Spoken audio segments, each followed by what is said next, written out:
There's some good news for the Hooray. economy today. The Department of Commerce estimates that the economy is growing at its fastest pace in almost 2 years. And the GDP grew at an annual rate of 4.1%, half a point faster than earlier reports. And business and consumer spending are also up. Jason, what else did you see that really stood out to you as to whether or not we can hopefully expect more growth in the next quarter?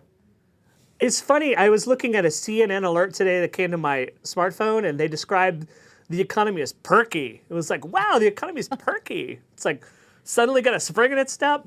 All this it's kind of good news. We've seen unemployment sort of trickle down. We've seen growth kind of pick up.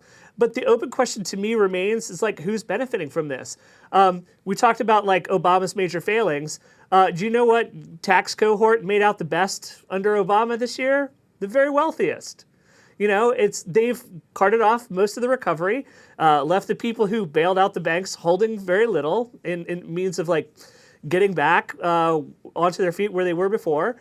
I have grave concerns that, as we watch that unemployment number trickle down to like a number where we sort of associate with like a good and healthy economy, that a lot of the people would be taking jobs that number is going to cover over a lot of sins. That it's going to be, the future for the middle class is working in an Amazon fulfillment warehouse or something like that. I think we still have a long way to go before people in the middle class are made whole again, before people in the working class have an open and honest shot at mobility. It's not clear to me that even as the economy gets perky, that it's being felt across the board. It doesn't feel to me yet like it's a tide that's rising, that's lifting all the ships yet.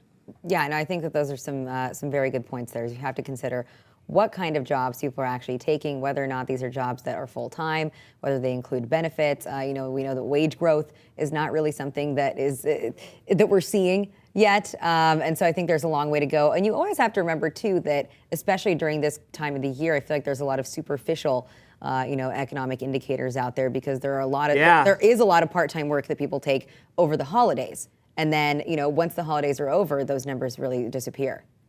That's true. That's very true.